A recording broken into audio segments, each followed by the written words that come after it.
Welcome to Raj news special debate. మీ సిల్వేరి శ్రీశైలం. విశాఖ శారదాపీఠం కబ్జాలపై స్థానిక ప్రజల నుండి నిరసన గలం వినిపిస్తుంది. గత కొన్ని రోజులుగా విశాఖ శారదాపీఠం చేసినటువంటి కబ్జాలను ప్రభుత్వం తిరిగి తీసుకొని ప్రజలకు ఉపయోగపడే విధంగా ఉపయోగించాలని చెప్పి పలు సాధు సంఘాల పరిషత్లతో పాటు సామాన్య ప్రజలు కూడా డిమాండ్ చేస్తున్నారు. ఈరోజు భీమిలి పరిసర ప్రాంతంలో ఒకప్పుడు భీముడు కూర్చున్న గద్దెగా పిలువబడేటటువంటి భీముని కొండపైన ప్రభుత్వ పెద్దలతో మిలాఖతైనటువంటి స్వామీజీకి 15 ఎకరాల చాలా ప్రైమ్ ల్యాండ్ను అక్కడ కేటాయించడం జరిగింది. వేద పాఠశాల పేరుతో ఆ ల్యాండ్ను శారదాపీఠానికి కేటాయించడం జరిగింది. అయితే పీఠం గుర్తింపు లేనప్పుడు వేద పాఠశాల ఎందుకు, వేద పాఠశాలకు ప్రత్యేకమైనటువంటి స్థలం ఎందుకు అనేటటువంటి అభియోగాలు కొనసాగుతున్నాయి. ఆంధ్రప్రదేశ్ సాధు పరిషత్ ఆధ్వర్యంలో కొంతమంది యాక్టివిస్టులు భీముని కొండపై ఉన్నటువంటి 15 ఎకరాల ల్యాండ్ను సందర్శించడమే కాకుండా అన్యక్రాంతమైనటువంటి ఎన్నో అక్కడ నేచురల్ రిసోర్సెస్ను కూడా వాళ్ళు పరిశీలించారు. శారదాపీఠం చేస్తున్నటువంటి కబ్జా కహానీలపైన వాళ్ళు నిరసన గలం వినిపించారు. ఈరోజు స్పెషల్ డిబేట్లో మనతో పాటు శ్రీనివాసానంద స్వామి మారుతీపీఠం నుండి మనకు లైవ్లో అందుబాటులో ఉంటారు. గాయత్రి మాతాజీ విశాఖపట్నం నుండి మనకు లైవ్లో అందుబాటులో ఉంటారు. తురగ శ్రీరామ్ గారు ప్రముఖ విశ్లేషకులు మనకు లైవ్లో అందుబాటులో ఉంటారు. గాయత్రి మాతాజీ గారు ఎలా స్పందిస్తారు? భీముడు ఒకప్పుడు కూర్చున్నటువంటి కొండగా దాన్ని పిలువబడతారు, భీముని కొండగా పిలువబడతారు. అటువంటి ప్రాముఖ్యత ప్రాచుర్యము ఉన్నటువంటి కొండపైన పొలిటికల్ స్వామీజీల వేషంలో ఉన్నటువంటి కొంతమంది అక్కడ రాజకీయాలతో ల్యాండ్ను కేటాయింపులుగా తీసుకోవడం, వాళ్ళ స్వార్థ ప్రయోజనాలకు ఉపయోగించడాన్ని ఎట్లా అభివర్ణిస్తారు మీరు? నమస్తే అండి. శ్రీమాత్రే నమః, శ్రీ గురుభ్యో నమః. ఇప్పుడు ఎలా అంటే ఆయన చాలా విధంగా విశాఖపట్నంలో మీకు చూస్తే ఒక ఆ ప్లేస్ అనే కాదండి, తిరుపతి దేవస్థానంలో అర్చకులకు కానీ, అన్నవరంలో కానీ, మళ్ళీ మన సింహాచలంలో దేవస్థానం అర్చకులకు కానీ అందరినీ ఉపయోగించుకున్నారు ఆయన. అంటే బాధాకరం ఏంటంటే గురువులుగా ఒక గురువు పరంపరలో ఉన్న వ్యక్తిని మనం దూషించడం అనే ఇది కాదు. మాకు ప్రథమంగా చెప్తున్నాను, అంటే మీరు దూషించడం లేదు, మేము దూషించడం లేదు, కానీ ప్రజల పక్షాన నిలవవలసినటువంటి అవసరం ఆవశ్యకత ఎంతైనా ఉందండి, ఉన్నదండి తప్పకుండా. సో దాని వలన ప్రజాపక్ష దీని మీదే మేము మాట్లాడుతున్నాము. ఎందుకంటే చాలా మంది అంటున్నారు, ఆయన్ని ఎలా అంటున్నారు, అలా అంటున్నారు, వేద పాఠశాల గురించి పెట్టారు, అది అంటే వేద పాఠశాల తీసుకొచ్చి కమర్షియల్ ఎలా చేస్తారు? అసలు కమర్షియల్టీకి వేద పాఠశాలకి సంబంధం లేదు, అసలు అనౌన్స్మెంటే లేదు. నేను గవర్నమెంట్ లో సీఎం గా పలానా స్వామీజీకి వేద పాఠశాల కేటాయించాను, పలానా మనిషికి ఇదని ఎక్కడ అనౌన్స్మెంట్ లేదు. మనం తెలుసుకున్నాక అక్కడ ఇంత ఉంది, అంత అందమైన విశాఖపట్నంకి కొండలు అన్ని ఇష్టం వచ్చినట్టు చేశారు. ఇది భీముని యొక్క స్థలం, అది రిషికొండ సప్త ఋషుల స్థలం. అలా చాలా స్థలాలు ఎక్కడెక్కడైతే దైవ కార్యక్రమాలు జరగాలి, ధూపదీప నైవేద్యాలు జరగాలి, అలాంటి ప్లేసులన్నీ కూడా ఈయన ఆక్రమించుకున్నారు. అంటే మీరు హిందూ రక్షక భక్షక భటులో ఈయన అర్థం కాలే ఎవరికి కూడా. ఇంకోటి, ఈ రోజు బ్రాహ్మణులకి నేను అన్ని చెయ్యాలి వేద పాఠశాలను పెట్టిన అతను, ఇదే మనిషి బ్రాహ్మణుడికి ఒక ఎమ్మెల్యే వచ్చి కొట్టినప్పుడు తన్నినప్పుడు ఏం చేస్తారు? ఇదే వైఎస్ఆర్సీపీ. తర్వాత ఇదే బ్రాహ్మణులను తీసుకువెళ్ళి సింహాచల దేవస్థానంలో మీరు ఎవరిని ఇంటర్వ్యూ తీసుకున్నా అక్కడ దేవస్థాన అర్చకులు అన్నారు, మాతాజీ కొంచెం చూడండి, ఇక్కడ వీళ్ళు అందరినీ తీసుకువెళ్ళి ఈయన ఒక దాసుడుగా మమ్మల్ని చూస్తున్నాడు, పూజలు అవి చెయ్యాలి వాళ్ళ దీనికని. ఇలాంటివన్నీ కూడా చాలా విధానాలటువంటి, ఆయన సీఎంఓ తెలీదు, ఈయన సీఎంఓ తెలీదు, అందరూ భయపడే దీనికి ధోరణికి తీసుకువెళ్లారు. ఆయన కలవాలన్నా డబ్బే, ఆయనతో మాట్లాడాలన్నా డబ్బే. అందరూ కూడా ఇది ఇందులో ఒక జగన్మోహన్ రెడ్డి గారు అని కాదు, ఫస్ట్ సుబ్రహ్మరెడ్డి గారు కూడా ఈయన అలాగే ఎంకరేజ్ చేశారు. ఆయన అంటే ఒక శివ సంబోధుడని ఒక ఇది ఉండేది. సాగర్ తీరంలో ఆయన చేసిన ఆ ఈ శివరాత్రికి జరిపిన కార్యక్రమాలు కానీ ఏమైనా సరే, కానీ ఇక్కడ మనకి ఇంత ప్రాధాన్యత ఇచ్చిన వేరే దేశాలంతా కూడా ఫారినర్స్ మనలా తయారయ్యి వాళ్ళు సేవలు అన్ని చేసి వాళ్ళన్నీ చేస్తున్నారు. కానీ మన సాంప్రదాయాన్ని మన వాళ్ళే ఇలా చేస్తూ ఉంటే మనం ఏం మాట్లాడతాం అర్థం కాలే. ఎందుకంటే మీకు తెలుసు, జగన్ గారి ప్రభుత్వంలో ఎవరు ఏం మాట్లాడాలన్నా వాళ్ళ ఇంట్లోనే సెక్యూరిటీ లేదు, అమ్మకి లేదు, చెల్లికి లేదు, చిన్నానికి లేదు, ఎవరికి లేదు. అప్పుడు మిగతా మనుషులకి ఎలా ఉంటది? అందుకని చాలా మంది భయపడి ముందుకు రాలేక చాలా ఇబ్బందులు పడుతూ బాధకు గురైన వాళ్ళు ఉన్నారండి. బయట నోరు విప్పలేని వాళ్ళు ఉన్నారు. ఈవెన్ ఉద్యోగస్తులు కూడా వాళ్ళు ఏం చేయాలో తెలియకే కదా ఇప్పుడు ఇంత ప్రజాస్వామ్యం ఇలాంటిది. ఒక సీఎం రాలేదు, ప్రతి గవర్నమెంట్ స్థలాలను కూడా ఈయన ఎక్వైర్ చేసి గవర్నమెంట్ ఇవన్నీ తన ఒక్క లబ్ధి కోసం అని చెప్పి ప్రజలకి, బడుగు బలహీనులకి నేనేదో ఇవిస్తున్నాను కాంప్లిమెంట్స్ అని మంత్లీ వాళ్ళకి ఎంత ఇవ్వడం, అమ్మఒడి ఇవన్నీ ఇచ్చినవి ఎక్కడవండి? మన స్థలాలు మనవే. ఏ సీఎం కూడా ఆంధ్రాలోని గవర్నమెంట్ కార్యాలయాలని తాకట్టు పెట్టలేదు, తనిఖీ పెట్టలేదు. ఇంకొకటండి, మీరు మీ ఛానల్ వాళ్ళు కూడా ఈ హెల్ప్ చేయాలి. ఎందుకంటే దేవాశాఖ అనేది ఎండోమెంట్ అన్ని ఒకటి ఇదైంది, ఈఓలు పెడతారు, అన్ని పెడుతున్నారు.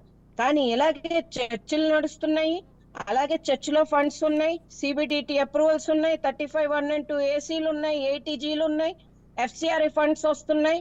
మరి వీళ్ళందరికీ ఎందుకండి వీళ్ళు శిస్తులు ఏమి వేయకుండా, ట్యాక్సులు వేయకుండా ఎండోమెంట్ లో మాత్రం భారతీయులు ఒక సాంప్రదాయంకి వచ్చిన డబ్బు ఈయన ప్రకటించారు కూడా. ఏమని?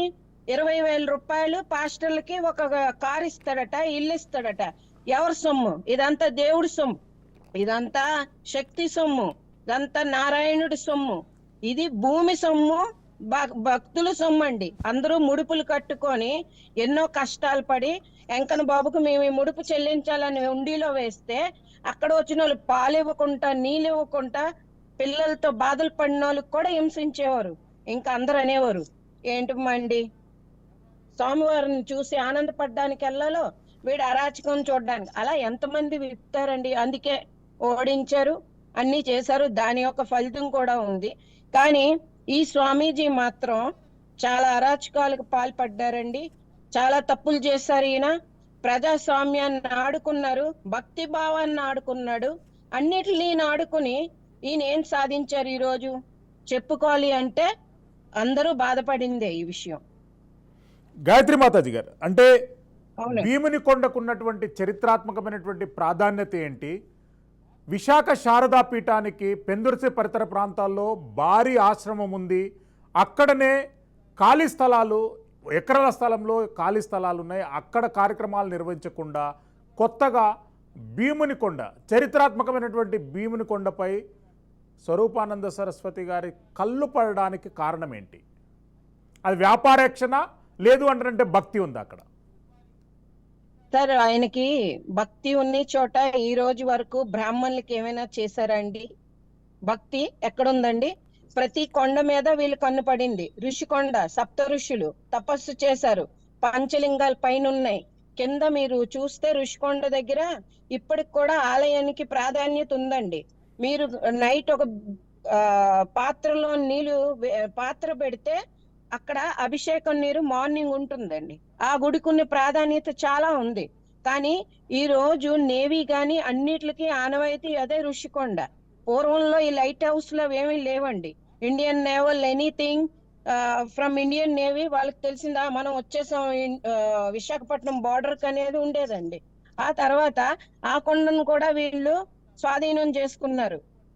ఇంకోటండి, ఋషికొండ దగ్గర కూడా అప్తులో గుప్త నిధులు పెట్టారనేది ఋషులు అక్కడ కొందరు స్వామీజీలు చేసినప్పుడు, నేను చిన్నప్పుడు వెళ్ళినప్పుడు కానీ ఆలయ కర్తలు కానీ మీరు అడిగితే దాని పెద్ద చరిత్ర ఉంది. అది కూడా ఏం చేశారు అనుకుంటున్నారు?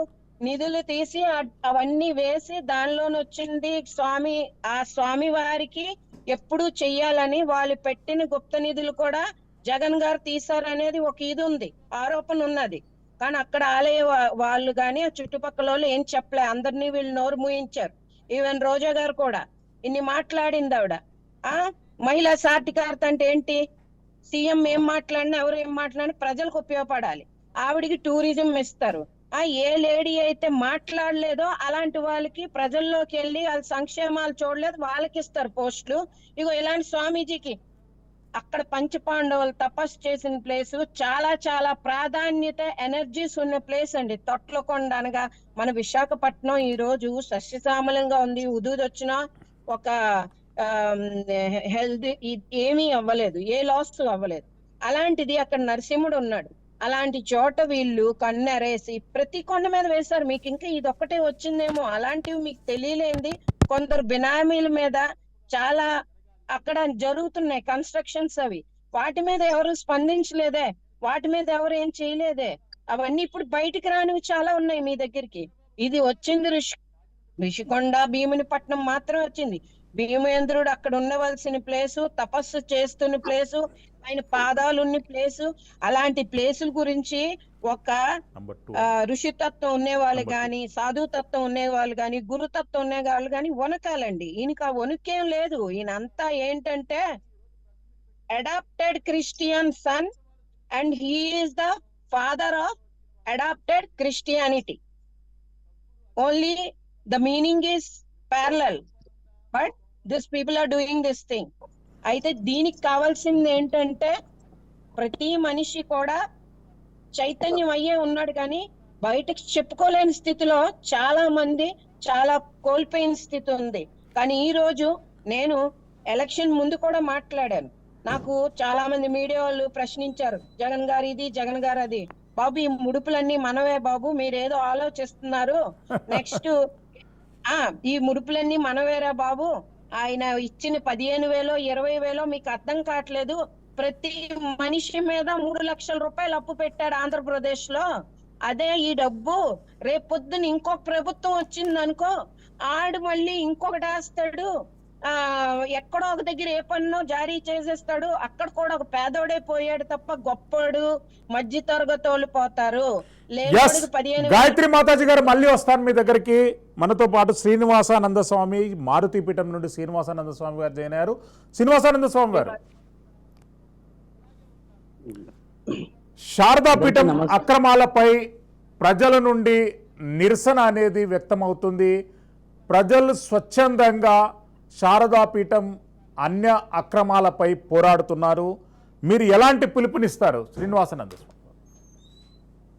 ఖచ్చితంగా అండి, మేము సాధు పరిషత్ తరఫున శ్రీనివాసానంద సరస్వతి గారి ఆధ్వర్యంలో అక్కడికి వెళ్ళి మొత్తం పరిశీలించి పరీక్షించాము.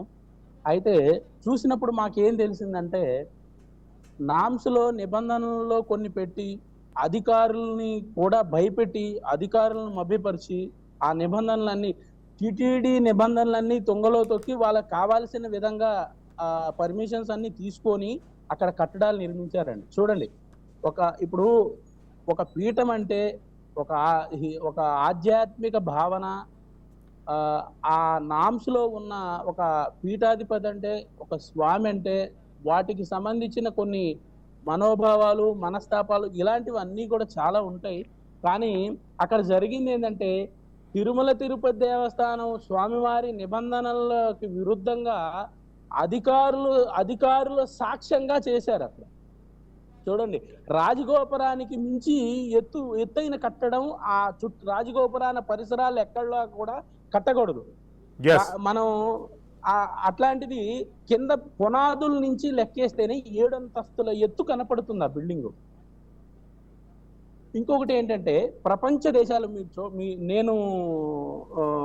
నేను గ్రహించిన దాంట్లో తిరుమల తిరుపతి దేవస్థానం అంటే ప్రపంచవ్యాప్తంగా ప్రపంచ దేశాలన్నీ కూడా అక్కడ వృక్షాలను తెచ్చుకొని, నర్సరీల దగ్గర నుంచి వృక్షాలు తీసుకెళ్లి పవిత్రంగా చూసుకొని పూజలు చేసి మొక్కల్ని పెంచుకుంటూ ఉంటే, ఇక్కడ మన శారదాపీఠానికి ఇచ్చిన భూముల్లో సరిపోక భారీ వర్షాలు పడితే ఆ వర్షపు నీరంతా, వరద నీరంతా కూడా ప్రవహించే వాగును సైతం పూడ్చేసి ఆ మొక్కల్ని కూడా ఒక 400 నుంచి 500 మొక్కల్ని నరికి దాంట్లో వేసి మట్టి పోసి పూడ్చేసి అంత పవిత్రమైన ప్రతి మొక్కని కూడా తిరుమల క్షేత్రంలో ఋషిగా భావిస్తారండి.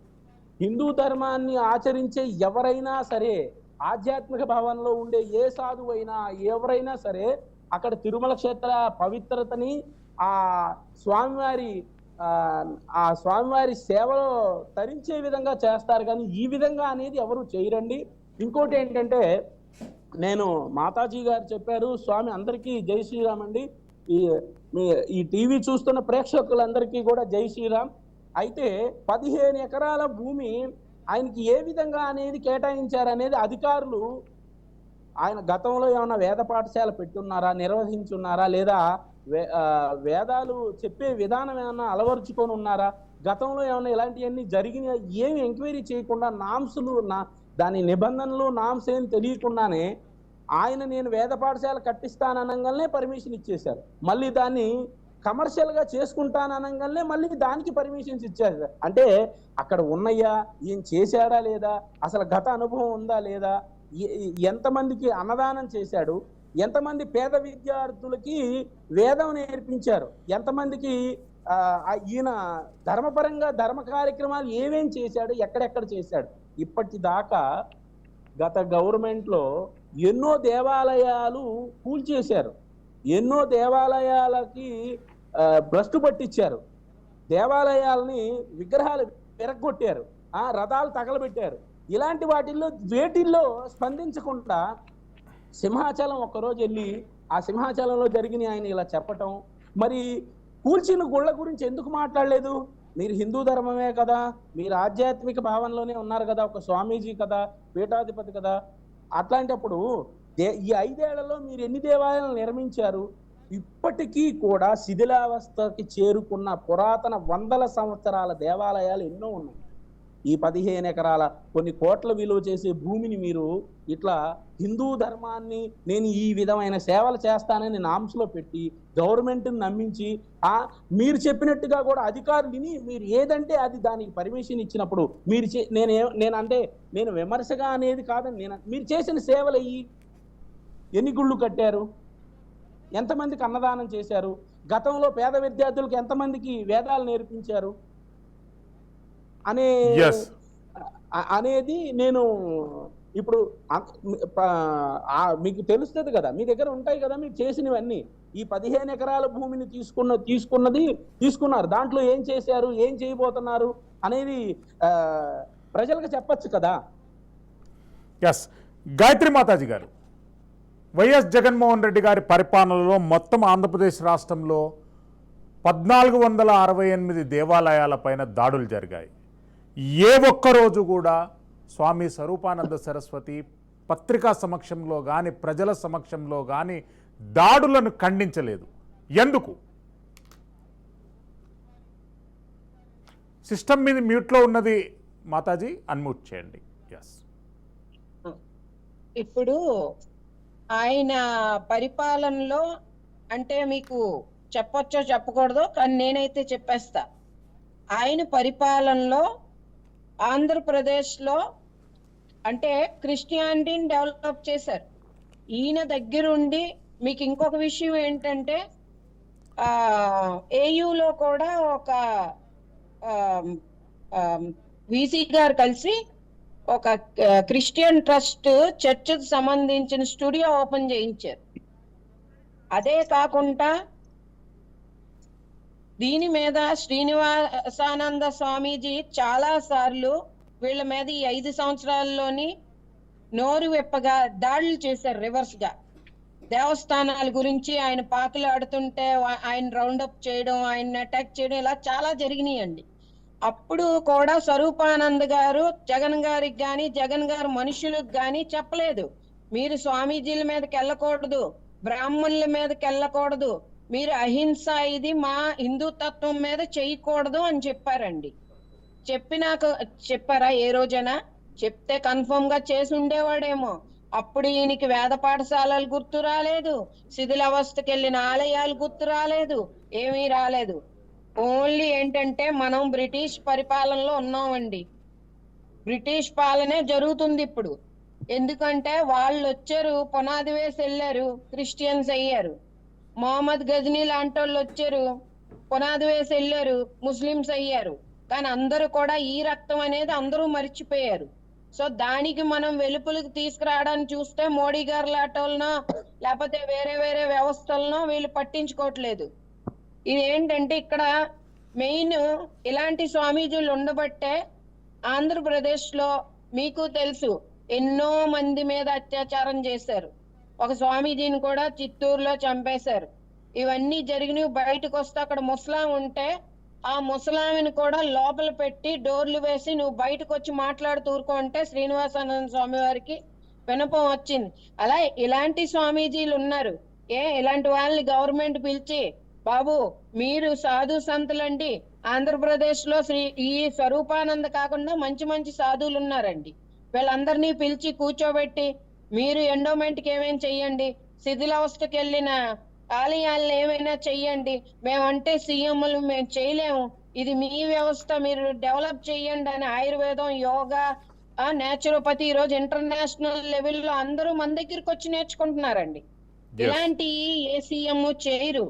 ఓన్లీ ఈయన వస్తాడు, ఈయన తాలూకు మనుషులకు కావాల్సిన వ్యవస్థను ఏర్పరుస్తారు, తర్వాత ఈయన తాలూకు బినామీలు ఏర్పరుస్తారు. పోయారు అంటే మనిషి. జగన్ నాయకత్వంలో రాజశేఖర్ రెడ్డి గారు ఎంతో కొంత పర్వాలేదు, ఆయనతో కంపేర్ చేసుకుంటే రాజ్యం వేరు, రాజ్యాంగం వేరు, పరిపాలించే తత్వం వేరు.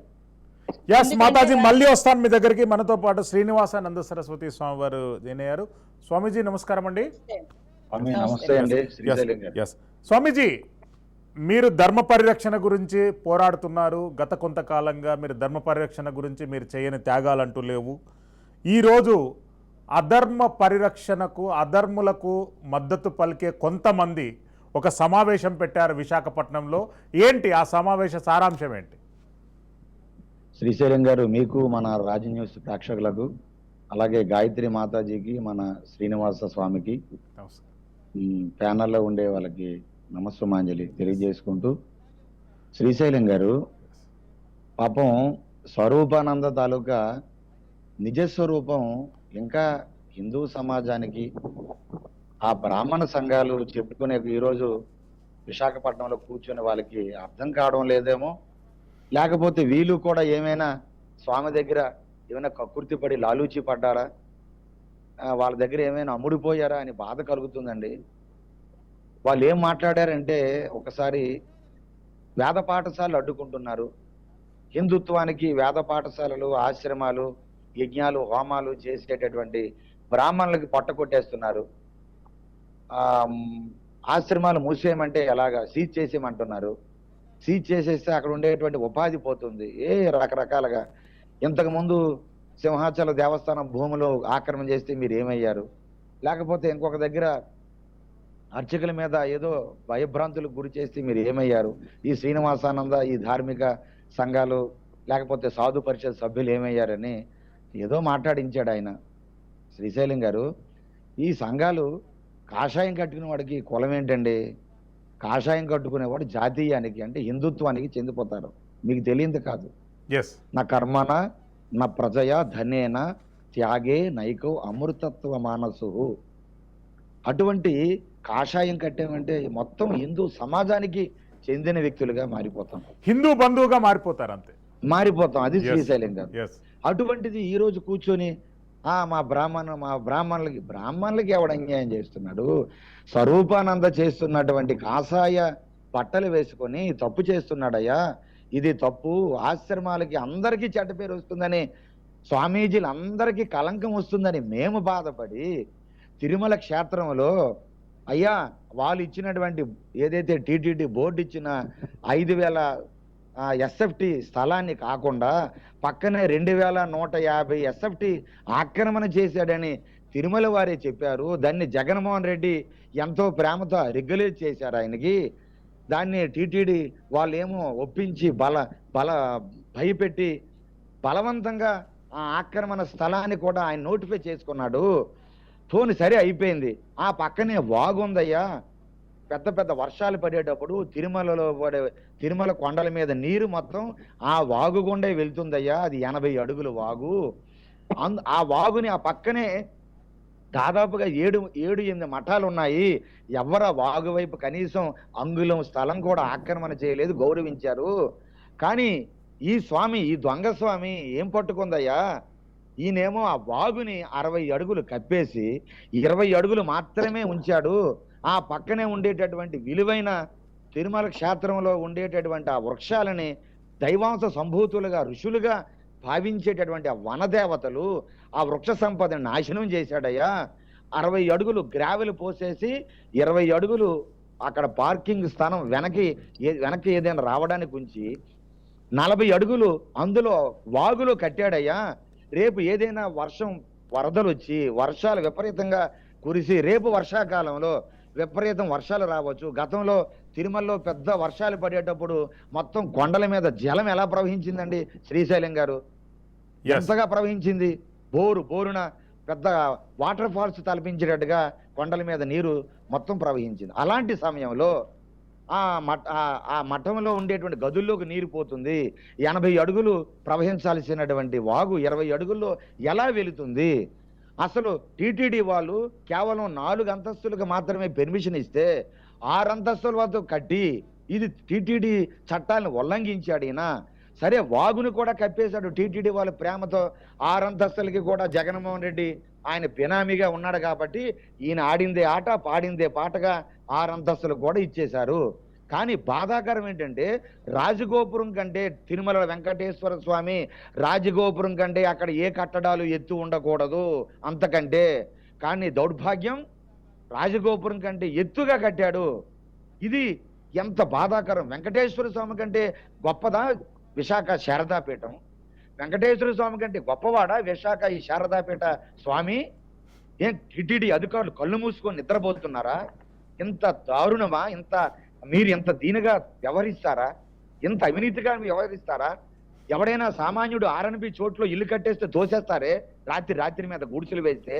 అటువంటిది వాగు రేపు ప్రమాదం జరిగి వర్షాలు పడి కొట్టుకుపోతే ఆ వాగులో గ్రావెల్ కొట్టేసి ఇప్పటికే మేమందరం చూసి మీడియాకు చూపించాం. ఒక భీము వెనక్కి 40 అడుగులు వాగులో గ్రావెల్ వేసి కట్టినటువంటి ఆ అపార్ట్మెంట్లో అక్కడ భీము వంగిపోయి ఉన్నది. రేపో మాపో ఇరిగిపోయే ప్రమాదం ఉన్నది. ఇరిగిపోయి అది పడిపోతూ పక్క ఉండే మఠం మీద కూడా పక్కనే ఉన్నాయి మఠాలు.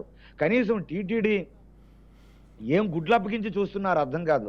3.5 అడుగులు చుట్టూ కూడా ఒక ఎమర్జెన్సీ ఎవరికైనా ఒక ఆరోగ్య సమస్యలు వస్తే అంబులెన్స్ వెళ్ళడానికి 3.5 అడుగులు చుట్టూ వదలాలి. కనీసం సేఫ్టీ మెజర్స్ కూడా లేదు. ఇంత దారుణంగా వ్యవహరించి రేపు ఈ మఠం కూలిపోయి పక్కన పడిపోతే ఆ మఠంలో కూడా ఎవరైనా చనిపోతే ఎవడు బాధ్యత? ఈరోజు ప్రెస్ మీట్ పెట్టినటువంటి వీళ్ళు బాధ్యత వహిస్తారా? ఈ స్వరూపానందని ఇలాంటి వ్యక్తుల్ని వెనకేసుకొస్తున్న వీళ్ళు. ఆ రోజు శ్రీశైలం గారు బ్రాహ్మణులకి జంజాలు తెంపారు. బ్రాహ్మణులు కాలుతో తన్నారు పిఠాపురంలో. ఆ కార్పొరేటర్ భర్త పిఠాపురంలో. ఏం మీడియాలో మీరు చూడలేదా? ఈ బ్రాహ్మణ సంఘం సంకనాకారు ఆ రోజు. మీరు ఏమయ్యారు మీ బ్రాహ్మణ సంఘాలు? జగన్మోహన్ రెడ్డికి భయపడిపోయి ఇళ్లలో తలుపులు వేసుకొని మీరేమో మౌనంగా ఉంటారా? ఆ రోజు ఆంధ్రప్రదేశ్ సాధు పరిషత్తు మేము ధార్మిక సంఘాలు కొన్ని వచ్చి ఖబర్దారని మేము అందరికీ కూడా హెచ్చరికలు జారీ చేశాం. లెంపలు కొట్టారు బ్రాహ్మణులకి. తిరుమలలో జరుగుతున్నటువంటి అన్యాయాలు కానీ లేకపోతే మరొక ప్రాంతంలో జరుగుతున్న అన్యాయాలు అంటే వ్యక్తిగతంగా స్వామీజీ అంటే ఇక్కడ బ్రాహ్మణ సంఘాలు వాళ్ళని మనం దూషించడం అనేటటువంటిది ఈ వేదిక పైన సమంజసం కాదు. కేవలం స్వరూపానంద సరస్వతి చేస్తున్నటువంటి అన్య అక్రమాలపైనే మనం ఫోకస్ చేస్తే బాగుంటుంది. శ్రీనివాసానంద స్వామి గారు భవిష్యత్తులో స్వామీజీ చెప్పండి. అదే మనం కోరుతున్నాం. బ్రాహ్మణ సంఘాలు అందరూ లేరండి, చాలా మంది ఎవరు రాలే. ఈ రోజు విశాఖపట్నంలో ప్రెస్ కాన్ఫరెన్స్ నిర్వహించింది బ్రాహ్మణ సంఘాలు కాదు, ఈయన స్పాన్సర్ చేసినటువంటి కొంతమంది వ్యక్తులు. అది నేను చెప్పాలనుకుంటున్నాను. కాబట్టి అంటే ఈ బ్రాహ్మణ సంఘాలు అందరూ కూడా భయపడిన ఆ రోజు, ఎందుకంటే జగన్ అంటే భయపెట్టేశాడు అందరినీ. పెద్ద మినిస్టర్సే భయపడిపోయారు. ఇక బ్రాహ్మణ సంఘాలు పరిస్థితి మనం ఊహించనక్కర్లే.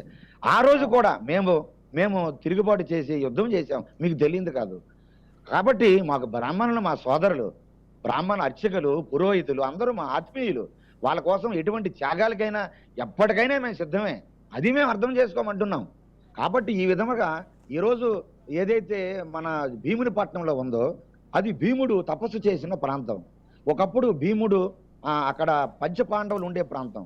బకాసురుడు అనే రాక్షసుడు అక్కడ స్థల పురాణం ఉందండి శ్రీశైలం గారు. బకాసురుడు అనే రాక్షసుడు ఉంటే రోజుకొక మనిషిని, రోజుకొక దున్నపోతుని, బండెడు అన్నము వాడు తినేస్తూ ఉంటే ఆ రోజు కుంతీమాత భీముడిని పంపించి బకాసురుణ్ణి సంహరింపజేసింది. బకాసురుడు ఉండే ప్రాంతం అది. భీముడు వచ్చి ఆ ప్రాంతాన్ని సస్యశ్యామలం చేసి బకాసురుడు దొడక పీడ విరగ్గొట్టాడు కాబట్టి భీముడి పేరు మీదుగా భీముని పట్టణం అయింది. అలాంటి హిస్టోరికల్ ప్లేస్ అది, చారిత్రాత్మక ఆధారాలు ఉన్నాయి. అంత పవిత్రంగా చూసుకుంటారు వాళ్ళు. అటువంటి కొండపైన భీముడు తపస్సు చేసిన కొండపైన ఈయనేమో వేద పాఠశాల అన్నాడు. సంతోషం, వేద పాఠశాల అంటే మేమెందుకు అడ్డు పెడతామండి? నిజంగా బ్రాహ్మణులకి మా ప్రాణం ఇస్తాం, వేద పండితులు మా ప్రాణం ఇస్తాం. వేద పండితుల కోసం మేము ఏ త్యాగాలకైనా చేస్తాం. క్రైస్తవులకి జీతాలు ఇచ్చి, మౌలీలకి జీతాలు ఇచ్చి, మా గ్రామాల్లో ఉండేటువంటి పురోహితులకి, బ్రాహ్మణులకు కూడా ఆలయాలు నమ్ముకున్నటువంటి పూట జీవితం గడవనటువంటి బ్రాహ్మణులు కూడా మీరు ఎందుకు 5,000 ఇవ్వలేదని మేము ప్రశ్నించి అడిగాం. ఈ స్వరూపానంద అడిగాడా? కనీసం ప్రశ్నించాడు ఈయన? వారి కోసం పోరాడాం మేము. ఈ రాష్ట్రంలో బ్రాహ్మణులకు ఎక్కడైనా అపవాదం వస్తే మొదటిసారిగా మాట్లాడింది మేము. బ్రాహ్మణులు హక్కును చేర్చుకుంది మేము. అలాగే ఒక బ్రాహ్మణులే కాదు, ఎవరినైనా, మా హిందువులు ఎవరైనా, అన్ని కులాలు. స్వామీజీ మళ్ళీ వస్తాను మీ దగ్గరికి. శ్రీనివాసానంద స్వామి గారు, మారుతిపీఠం. మన డిబేట్ను లైవ్లో చూస్తున్నటువంటి ఒక వీక్షకుడు ఒక చిన్న కామెంట్ పెట్టారు. ఆ కామెంట్ మీకు చదివి వినిపిస్తాను. స్వరూపానంద సరస్వతి శారదా పీఠం వేదికగా వేలాది కోట్ల రూపాయల నల్ల డబ్బును తెల్ల డబ్బుగా మార్చాడు, దానిపైన విచారణ గావించాలి. ఇది వాస్తవమా? దీనిపైన మీ ఎక్స్ప్లెనేషన్? ముమ్మాటికి వాస్తవేనండి. నేను ఒకటే అడుగుతున్నాను, స్వరూపానంద విశాఖ శారదా పీఠం ఇప్పటి వరకు ఏ కార్యక్రమాలు చేసింది? ఇన్ని ఆస్తులు ఎలా వచ్చినాయి శారదా పీఠంకి? ఈ అతి తక్కువ కాలంలో, ఈ 5 ఏళ్లలో ఎక్కువ చోట్ల, ఇప్పుడు తిరుమలలో, భీమిలిలో, అక్కడ భీమిలిలో, ఇట్లా రకరకాల చోట్ల ఇట్లా ఇన్ని స్థలాలు, ఇంత ఆస్తులు ఎలా వచ్చినాయి? అంటే ఎన్ని సేవా కార్యక్రమాలు చేస్తామని మభ్యపెట్టి ఇలాంటివన్నీ తీసుకున్నారు? ఇప్పటి వరకు ఎంతమంది? నేను ఇప్పటికీ కూడా మీరు సోషల్ మీడియాలో కానీ, ఛానల్స్లో కానీ ఇప్పటికీ కూడా మీరు చాలా చోట్ల చూస్తూ ఉంటారు, నిరుపేద బ్రాహ్మణ కుటుంబాలు చాలా ఉన్నాయి. వాటిల్లో ఇప్పటికీ కూడా ఉచిత వేద విద్య నేర్పించే ఆశ్రమాలు, మఠాలు, పీఠాలు చాలా ఉన్నాయి. మరి ఈయన ఇప్పటిదాకా విశాఖ శారదా పీఠం పేరుతో ఎన్ని చోట్ల అన్నదానం జరుగుతుంది? ఎన్ని చోట్ల అన్నదాన ఆశ్రమాలు ఉన్నాయి? ఇంకోటి ఏంటంటే, మీరు చదివిన కామెంట్కి జెడ్ ప్లస్ కేటగిరీ సెక్యూరిటీ ఇచ్చారంటే అది ఉన్నత స్థాయి వ్యక్తికే ఇస్తారని మీకు తెలుసు, నేను చెప్పాల్సిన పని లేదు. ఇంకోటి ఏంటంటే, ఓన్లీ విఐపీలు మాత్రమే, అది కూడా 5 నిమిషాలు 10 నిమిషాలు, అది కూడా ఆయన కాళ్ళ దగ్గర కూర్చుంటారు విఐపీలు. అప్పుడు మనం సాధారణంగా లెక్కేసుకుందాం. ఒక అన్నదాన ఆశ్రమానికి పోతే భోజనం చేసే ప్రతి ఒక్కళ్ళు కూడా ఎవరైనా వాళ్ళ శక్తి పొంది మనం కాకుండా ఇంకెవరికైనా అన్నదానం చేయటానికి ఉపయోగపడుతుందేమో, ఈ అన్నదానం ఇలాగే జరగాలి అని హుండీ పెడితే హుండీలో వేసే ధర్మం ఉన్న దేశం మంది. అలాంటిది ఒక క్షేత్రానికి, ఒక పీఠానికి వెళ్ళినప్పుడు ఎవరు ఏమి ఇవ్వకుండా నేను అన్నదానం చేస్తున్నానంటే, హోమాలు చేస్తున్నానంటే, మేము ఇన్ని చోట్ల అన్నదాన ఆశ్రమాలు కడుతున్నాం, నిరుపేదలకి కళ్యాణం చేయించడానికి మండపాలు ఇట్లాంటివి చేస్తామని చెప్తే, నామ్స్ ప్రకారం ఎవరైనా వాళ్ళ శక్తి కొంది ఆయన చెప్పింది చేస్తే ఇస్తారు కదా. అంటారు మనకి సామెతలు ఉన్నాయి పెద్దలు, శంకులో పోస్తేనే తీర్థం, గ్లాసులో పోస్తే తీర్థం కాదు అని. అట్లానే ఇప్పటిదాకా ఆయన ఎన్ని కార్యక్రమాలు చేశాడు? ఎందుకు అంత విశాఖ శారదా పీఠంకి ఇన్ని చోట్ల ఎందుకు భూములు ఇచ్చారు? అంటే ఏమి లేకుండా ఇచ్చారా? ఇవి కట్టడానికి కానీ, డోనర్స్ కానీ మొత్తం బినామీల పేరుతో నడుస్తుందండి వ్యవస్థ. మొత్తం బినామీల పేరుతో నడుస్తుంది. మీరు చూసుకోవచ్చు, మేము తిరుపతిలో చూసాం, మీకు ఇదే ప్రత్యక్ష సాక్ష్యం. తిరుపతిలో చూసాం మేము అక్కడ మేము నిరసన చేసిన సేపు కూడా తిరుమల శారదాపీఠంకి వచ్చే వాళ్ళంతా కూడా ఉన్నత స్థాయి విఐపీలు అండి, ఉన్నత స్థాయి విఐపీలు. అక్కడెక్కడా కూడా మాకు వచ్చిన వాళ్ళకి కూడా, మేము అనేది ఉన్నత స్థాయి వాళ్ళకి కూడా భోజనాలు పెట్టినట్టు కానీ, అక్కడ ఏదైనా హోమగుండం కానీ, సేవా కార్యక్రమాలు కానీ, పోని వేద విద్యార్థులు కానీ. స్వామీజీ చెప్పండి. మాతాజీ, రామతీర్థం ఘటన పైన దేశవ్యాప్తంగా ప్రతి సాధు సజ్జనుడు స్పందించారు, కేవలం స్వరూపానంద సరస్వతి మాత్రం స్పందించలేదు. ఉత్తరాంధ్రలో ప్రామాణికమైనటువంటి క్షేత్రం, రాముని విగ్రహాన్ని ధ్వంసం చేసినా కానీ ఒక వేద పాఠశాలను నిర్వహించేటటువంటి వ్యక్తి, ఒక పీఠానికి అధిపతిగా అని చెప్పుకునే వ్యక్తి ఎందుకు స్పందించలేదంటారు? మీకు త్వరలో తెలుస్తుంది. ఆయన స్పందించడానికి అక్కడ స్పందించితే జగన్ గారు దీనిలోనే ఈయన ఒక రిమోట్ కంట్రోల్ గా నడిచారు. ఆయన ఏమంటే ఈయన చెయ్యాలి. ఇంత అదొక్కటి మనకు తెలిసింది. శిథిలావస్థకి వెళ్ళాక తెలియలేనివి చాలా ఉన్నాయి. దానికి కూడా మన స్వాముల వారే వెళ్ళి స్పందించారు. ఈవెన్ కాకినాడ అవని దేనికేనని మన శ్రీనివాసానంద్ గారు ఇది వెళ్ళి చేశారు తప్ప ఈయన ఎక్కడ, మీరు ఇదేనే కాదండి, దేనికి కూడా ఈయన స్పందించలేదు. ఏ హిందూ ధార్మిక కార్యక్రమాలకు స్పందించలేదు. ఆయన అనౌన్స్ చేసినప్పుడు 20,000 రూపాయలు పాస్టర్లకి ఇస్తాము, నేను మళ్ళీ గెలిస్తే మళ్ళీ నేను కారు ఇస్తాను, వాళ్ళకి ప్లేస్ ఇస్తాను ఎకరెకరం అంటే స్వరూపానంద్ గారు ఆ రోజు ఖండించలేదు అనౌన్స్మెంట్ చేసినప్పుడు. అదే మిగతా మాలాంటి వాళ్ళు స్పందించారు తప్ప ఆయన ఎక్కడ స్పందించలేదు. ఎందుకంటే ఆయన స్పందించడానికి ఆయన తాళం అనేది జగన్ గారి దగ్గర ఉంది. జగన్ గారు అనే వాళ్ళు యాంటీ హిందూజం కి మనుషులు. వాళ్ళు ఎంత నదిలో వెళ్ళి మునిగి ఎన్ని చేసేసినా సరే లోపల ఉన్నది బయటికి చూపిస్తారు కదా స్వామి, అరాచకాలని. ఇంకోటి మీకు ఏంటంటే, ఈయన ట్రస్ట్ నుంచి క్రిస్టియన్ ట్రస్ట్లకి ఎన్ని డొనేషన్లు ట్రాన్స్ఫర్ అయ్యాయో మీరు చూడొచ్చు. ముందు ముందు ఇన్వెస్టిగేషన్ లో వస్తుంది. మేము అదే అడుగుతున్నాం, ప్రతి విషయం ఇన్వెస్టిగేషన్ అవ్వాలి. ఒక స్వరూపానంద సరస్వతి బినామీ కాదండి, పెద్ద పెద్ద ట్రస్ట్లు చర్చిలు పెట్టుకున్న పాస్టర్స్ ను కూడా మీరు తీస్తే ఈ బినామీలందరూ బయటపడతారు. ఒక్క ఈయననే టార్గెట్ లో పనికిరాదు, మిగతావి చాలా ఆయన చేశారు. ఇంత వనరులు అంతా ఎక్కడికి వెళ్ళింది చాలా విషయాల్లో. ఈరోజు మీరు చూడండి, సిలిండర్ రేట్ పెంచేశాడు ఆయన, అంటే ఒక మామూలు మనిషి బతికే విధానంకి. అలాగే కరెంటు బిల్లు రేటు పెంచేశాడు. మామూలు మనిషికి అప్పట్లో 300, 200 అయితే పాపం వాళ్ళు కూలి చేసుకున్న వాళ్ళు బతికేవారండి. వాళ్ళకి 6,000, 3,000, 4,000 అంట. ఇది అంతా ఎక్కడి నుంచి వచ్చిందండి? స్వరూపానంద ఒక్క రామతీర్థం గురించి కాదండి, ఆయన తీర్థం ఆయన పుచ్చుకోవడానికి కూడా భయపడే స్థితి ఇప్పుడు. ఆయన చేసినవన్నీ ఆయనకి వెంకన్న బాబు తిరిగి కొట్టాడు, ఆయనకి చేసినవన్నీ సింహాద్రప్పని తిరిగి కొట్టాడండి. ఇంకెంతకు మించి ఏం చేస్తాడు సార్? రామతీర్థం ఒకటే జరగలేదు కదా సార్. మన ఆంధ్రప్రదేశ్ లో చాలా దేవస్థానాల మీద వీళ్ళు అటాక్ చేశారండి. చాలా మంది జగన్ ఒక్క ఎమ్మెల్యేలు హిందువులు అయ్యి కూడా సిగ్గు ఏంటంటే వాళ్ళు కూడా వాళ్ళ మానవత్వాన్ని కూడా అమ్ముకున్నారు పార్టీ ఒక నాయకత్వం కోసం. ఒక్క రాజుగారు ఒక్కలేరు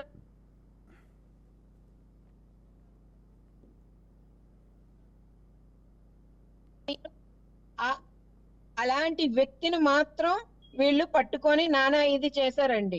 వీళ్ళు ఎవరిని విడిచిపెట్టారండి? ఎవరిని విడిచిపెట్టలేదు. చాలా విషయాలు బయటికి రాలేదు, జనాలు భయపడ్డారు, దానికోసం రాలేదు. కొందరిగో మన స్వామీజీ లాంటి ధైర్య సాహసాలు ఉండే వాళ్ళు మాత్రం బయటకు వచ్చి వాళ్ళు ఏం చేస్తే చేయని, నేనెందుకు వెనక తిరగాలన్న శ్రీనివాసానంద సరస్వతి గారిని ఎన్నో విధాలుగా ఇది చేయాలని చూసారు. స్వరూపానంద సరస్వతి గారిది మాకన్నా బాగా మీకు తెలుసు.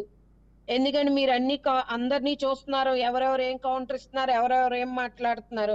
ఇప్పుడు ఎందుకంటే ఎవరు రావట్లేదు బయటికి? వాళ్ళు ఎందుకు రావట్లేదు? ఎందుకు మాట్లాడట్లేదు? స్వరూపానంద గారు ఎందుకు డిబేట్ వచ్చి మాట్లాడట్లేదు? రమ్మనండి, మాట్లాడతాం. హిందూ మన బ్రాహ్మణ సంఘ సహోదరులు వస్తారు, గురువులు వస్తారు, పీఠాధిపతులు వస్తారు, ఇంతకు ముందు కూడా అందరూ లైవ్ లో ఇస్తూనే ఉన్నారు చాలా స్వామీజీలు, ఎవరికి సమాధానం చెప్పలే. మాట్లాడే వాళ్ళందరినీ వీళ్ళు నోరు మూయించారు. మూయించలేని మాలాటోళ్ళు మాత్రం మేము దేనికి ఎదురు దాడికి వెళ్ళినోళ్ళం తప్ప వెనక తిరిగేది లేదు. జై శ్రీరామ్ అనే నినాదం మీద ప్రపంచం వెళ్తుంది, వీళ్ళు తప్ప. యస్ ఆయన రాముల వారికి శ్రీనివాసానంద సరస్వతి గారు గాయత్రి మాత గారు ఒక వివాదాస్పదమైనటువంటి అభియోగాన్ని వెలుగులోకి తీసుకొచ్చారు.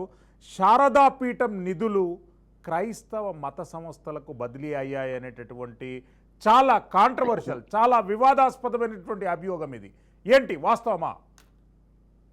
ఇవన్నీ కూడా ఇదే శ్రీశైలం గారు, మనం కోరేది ఏంటంటే సమగ్రమైన విచారణ జరగాలి.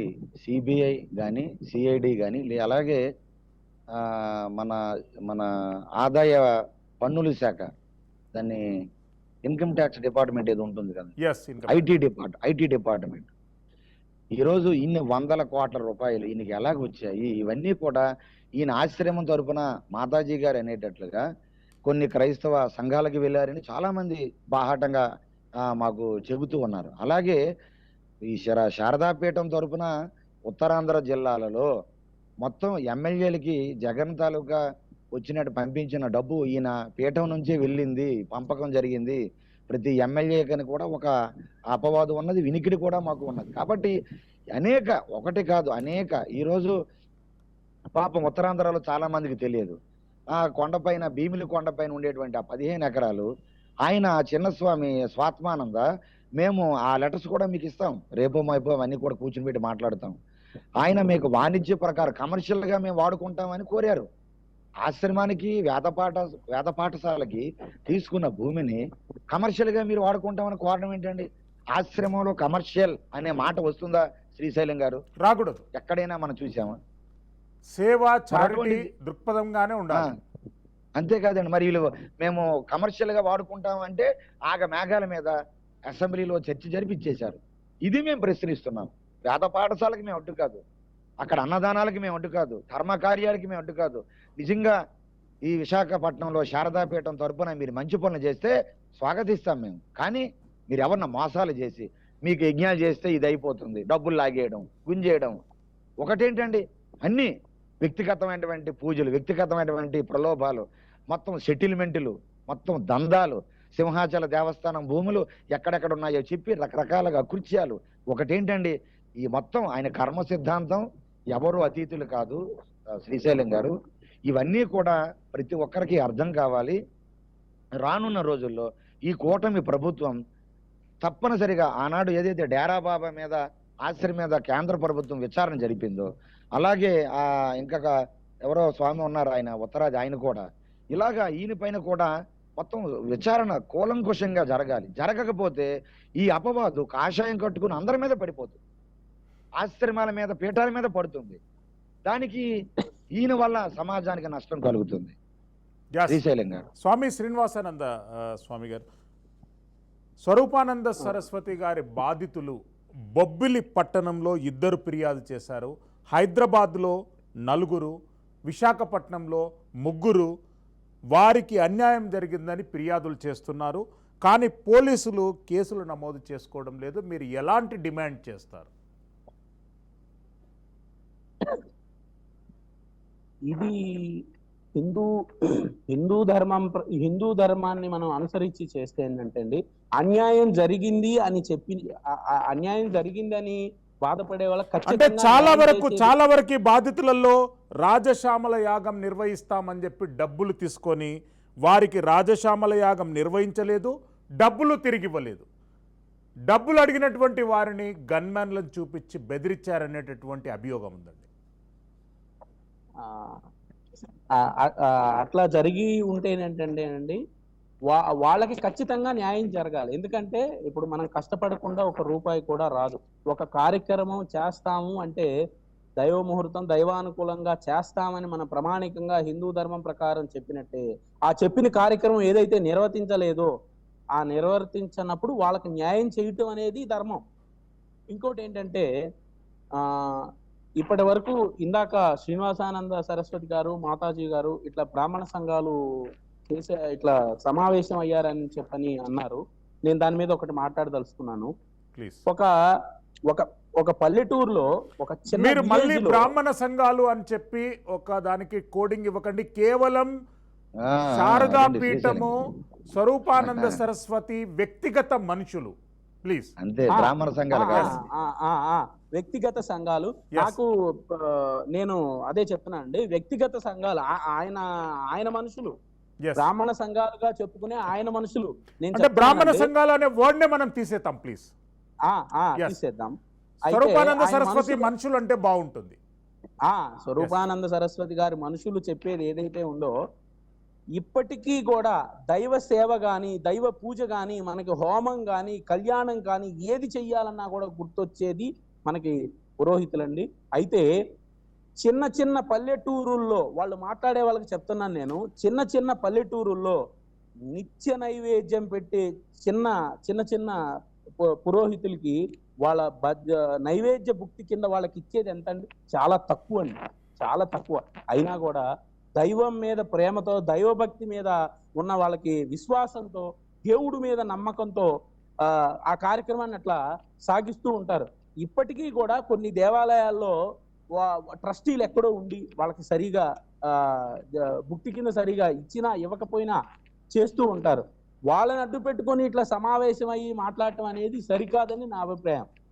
ఇంకోటి ఏంటంటే, ఖచ్చితంగా ఈ బాధితులందరూ కూడా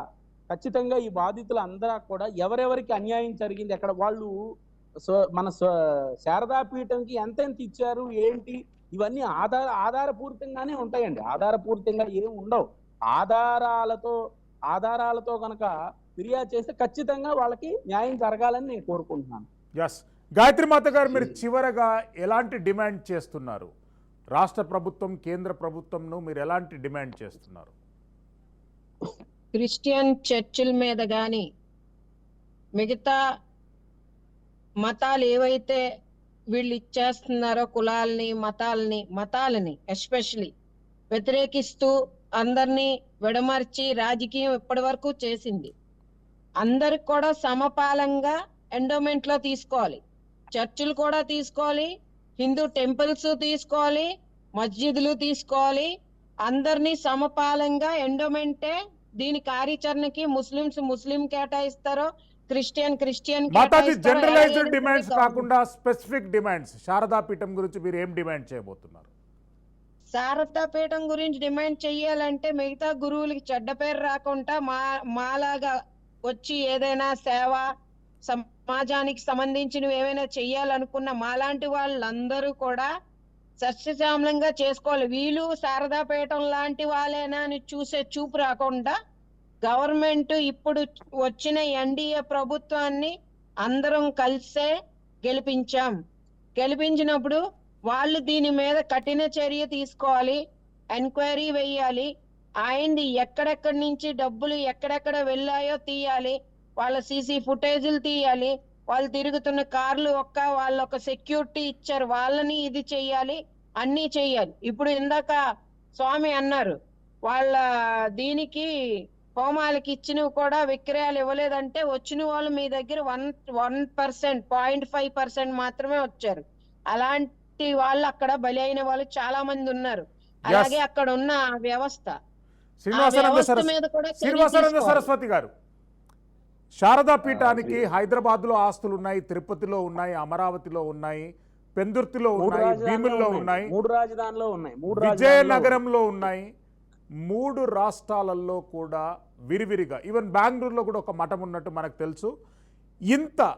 ఇన్ని ఆస్తులు కూడగట్టుకున్నటువంటి స్వామీజీ సమాజానికి ఇప్పటి వరకు చేసిన మేలేంటి? కన్క్లూజన్ పాయింట్గా చెప్పండి. ఆయన చేసిన మేలు ఏమీ లేదండి.